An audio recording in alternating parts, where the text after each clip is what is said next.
नमस्कार, मैं कुमार श्रीकांत आपका स्वागत कर रहा हूं स्लो जिंदगी पर। दरअसल दिल्ली के राजनीतिक गलियारों में लखनऊ से उड़ती उड़ती खबर आई है और बहुत सारे पत्रकार जो पुराने चावल यानी कि जिनका बहुत लंबा एक्सपीरियंस रहा है, चंडू वो चंडू खान चंडू खान चड्डू खाने की भी खबरें वो हैं, जो आप ये भी कह वो सकते जो हैं। वो जो श्रीकांत भाई हाँ। प्रारंभ वाले अवनीश प्रियन शर्मा जी है ना, वो कहते हैं ये हम्म। चंडू खाने के पत्रकार हैं। ये एक्चुअली पत्रकार नहीं, ये प्रेस्याएं हैं। पर प्रेस्याओं ने हाँ। इस बार बड़ा वैलिड पॉइंट उठाया है। ये वीडियो इसलिए इंपॉर्टेंट है जी। हाँ, दरअसल कहा जा रहा है कि क्या मोदी को योगी नेपथ्य में भेज देंगे? क्या आडवाणी की गति मोदी को प्राप्त होगी? आप क्या ना 2029 एक मिनट में? श्रीकांत भाई, आप ना शब्दों हाँ। को मर्यादा मत रखिए, सीधा बोलिए। क्या योगी जी मोदी जी को आडवाणी बना देंगे, उमा भारती बना देंगे? हैं? हम्म। साफ बोलिए सर। हमारा चैनल हाँ। बाबा की खरी खोटी और स्लो जिंदगी, हम लोग कड़वा बोलने के लिए हैं जी। श्रीकांत भाई, तो क्या ऐसा हो रहा है या इसके पीछे की वजह क्या है? थोड़ा इसको समझा जाए कि ये चड्डू खाने की खबर सही, लेकिन इसका सच क्या है, इसकी पीछे की हकीकत क्या है? मेरे साथ नन्हे पहलवान जुड़े हैं, जो शरीर से भी पहलवान है, दिमाग से भी पहलवान है।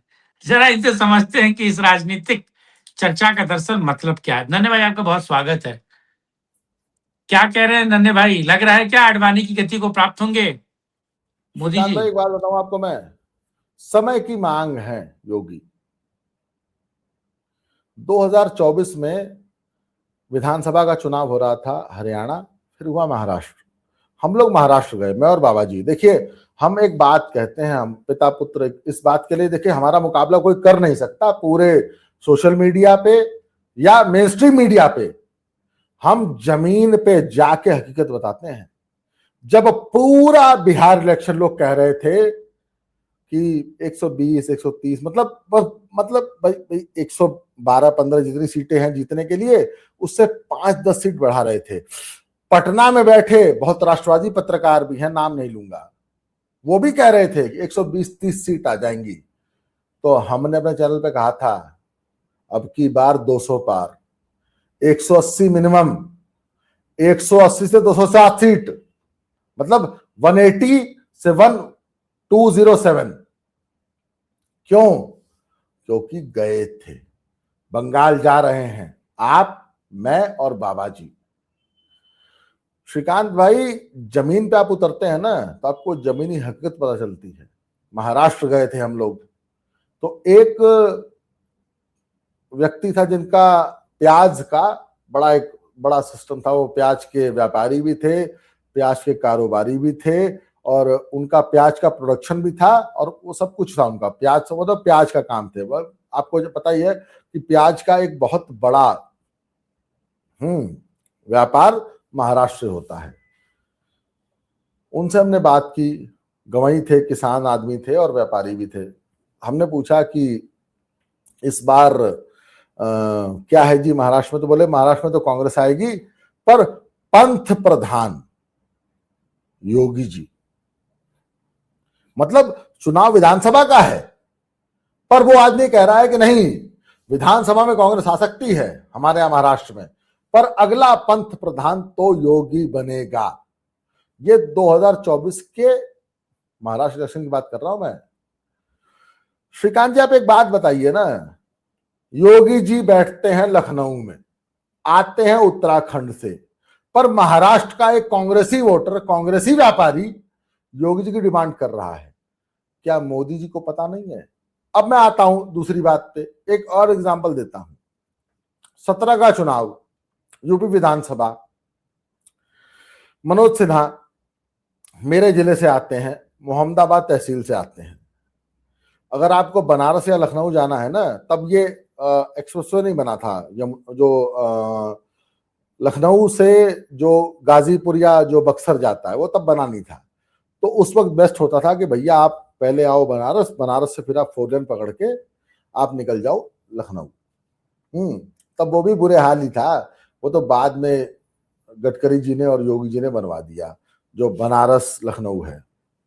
सुल्तानपुर होते हुए, जौनपुर होते हुए। वाया जौनपुर, वाया जौनपुर, हाँ, वही जौनपुर सुल्तानपुर। मछली शहर। हाँ, तो मनोज सिन्हा उस दिन गलती से गाजीपुर ही थे, अपने आवास पे, अपने पैतृक आवास पे। वैसे इनका एक फ्लैट है सिगरा पे, वहां रहते हैं, 4 BHK है। तो जब इनको फोन आया ना कि लखनऊ आना है और आप एज अ मुख्यमंत्री, आपको भाई आप एज अ मुख्यमंत्री प्रोजेक्ट हो गए हैं, तो वहां से चले। तो सैदपुर में कई सारे इनके पुराने मित्र कार्यकर्ता हैं और पूरा मतलब क्षेत्र मनोज सिन्हा का बहुत, मतलब हमारा एरिया बड़ा प्रोएक्टिव है बीजेपी में। मैं नाम भी ले दूंगा 2-4 लोगों के, बनिए हैं, व्यापारी हैं, जो मनोज सिन्हा जी के बड़े करीबी हैं।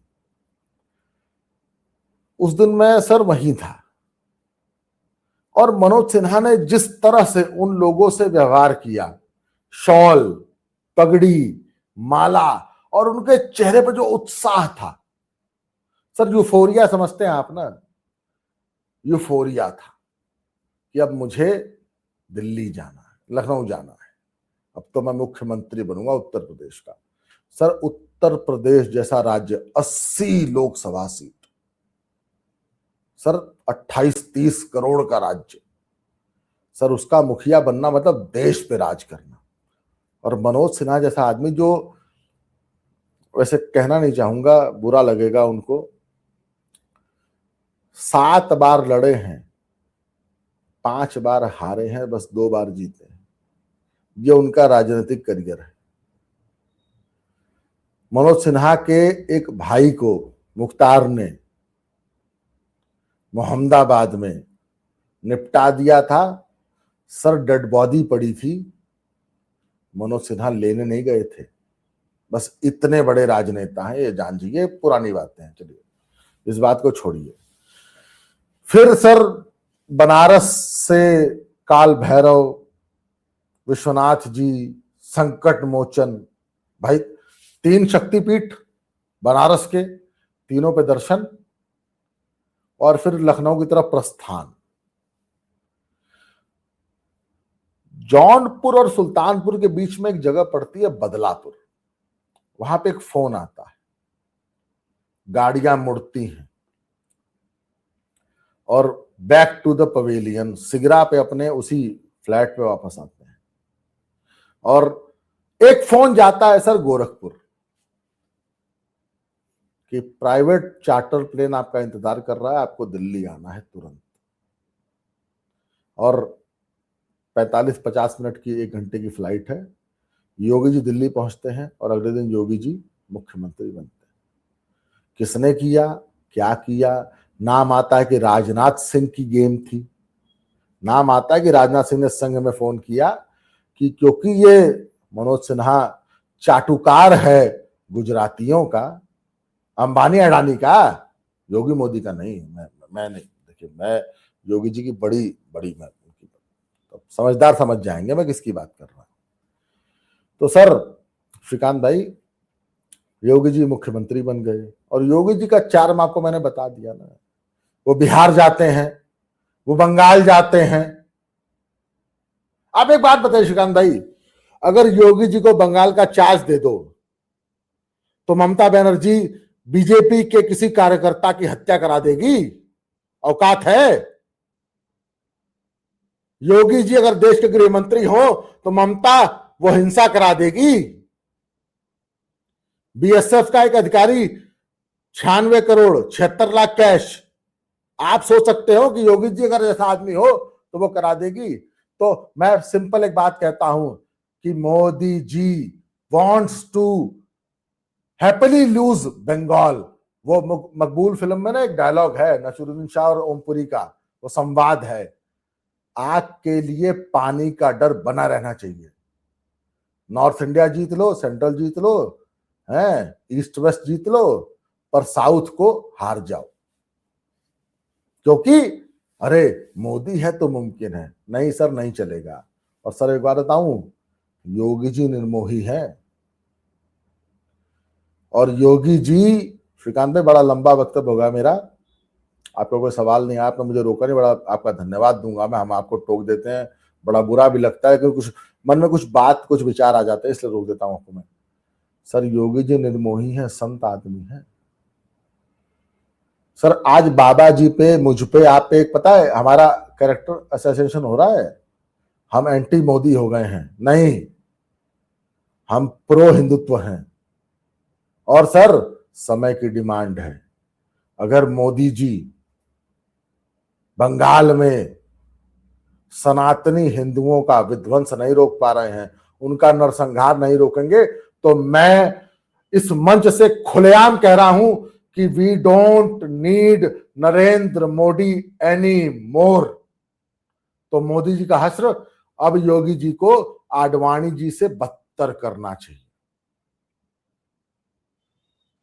दरअसल आडवाणी के साथ हुआ क्या, आडवाणी जब पेशावर जाते हैं, आडवाणी जब कराची जाते हैं, लाहौर जाते हैं, और जिन्ना की मजार पे जाते हैं आडवाणी।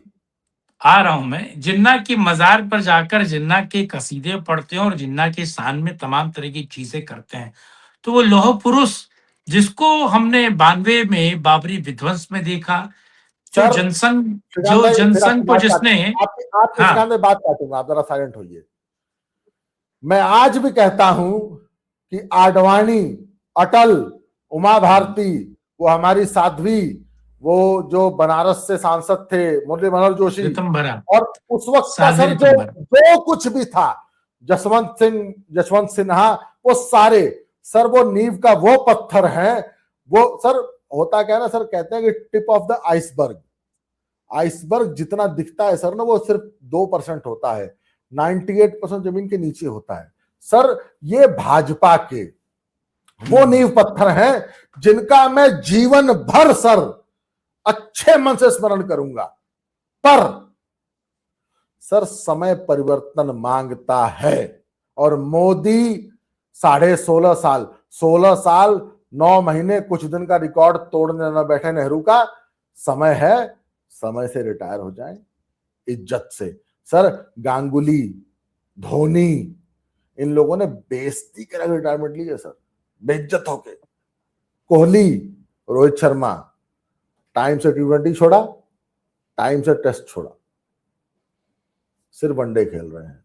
और वनडे में सचिन से बड़ा प्लेयर बना कोहली, वनडे में सहवाग से बड़ा ओपनर बना रोहित शर्मा। श्रीकांत भाई सॉरी, माफी, आपकी बात काटी गई।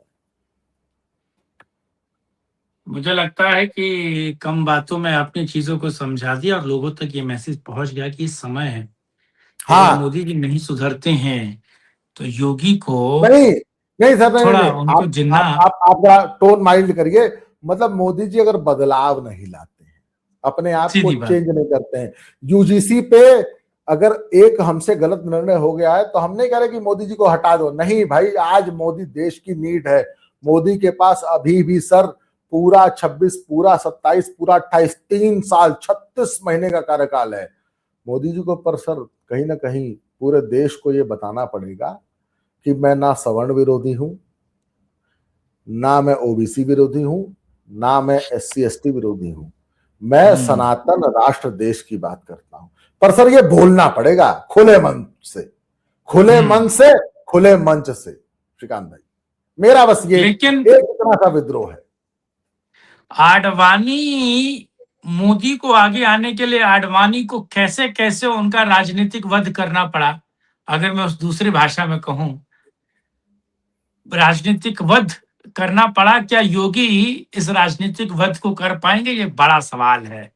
आपने कहा योगी निर्मोही है, लेकिन पॉलिटिकल एसेसिनेशन में बहुत सारा साम दाम दंड भेद, और क्योंकि नरेंद्र मोदी राजनीतिक व्यक्ति थे पर योगी राजनेता नहीं है, उसको भी समझना पड़ेगा, उसको भी देखना पड़ेगा। लेकिन कहा जाता है कि समय बड़ा बलवान है और समय के हाथों बहुत सारी चीजें चलती है, बहुत सारी चीजें समझी जाती हैं। बहरहाल नन्हे भाई, आपने समय दिया इस मुद्दे पर बात की, उसके लिए बहुत धन्यवाद। फिर किसी मुद्दे पर करेंगे राष्ट्रहित में चर्चा। बहुत कम कहीं को ज्यादा समझिएगा। तब तक श्रीकांत के लिए भाई जय इस हिंद। वीडियो, जय भारत, जय वंदे मातरम, जय श्री राम। लेकिन श्रीकांत भाई मैं इस वीडियो के लास्ट में एक बात कर, अगर आप वीडियो देख रहे हैं तो इस बात को जान लीजिए कि ना श्रीकांत भाई, ना मैं, ना बाबा रामदास, ना हमारा दोनों चैनल, ना स्लो जिंदगी, या बाबा की खरी खोटी। हम न मोदी विरोधी हैं, न हम योगी के समर्थक हैं, हम सनातन समर्थक हैं। हम उस बीजेपी, हम उस संघ की माइंडसेट के साथ हैं और हमारा सिर्फ इतना है कि देश में मोदी जाए तो योगी आ जाए, उनके बाद कोई और आ जाए, लेकिन राहुल गांधी ना आए, अखिलेश यादव ना आए। हम इस माइंडसेट के समर्थक हैं। अगर आप वीडियो को लास्ट तक देख रहे हैं तो वीडियो को शेयर कीजिए, वीडियो को लाइक कीजिए, चैनल को सब्सक्राइब कीजिए। श्रीकांत भाई बहुत धन्यवाद आपका। जय श्री राम, हर हर महादेव।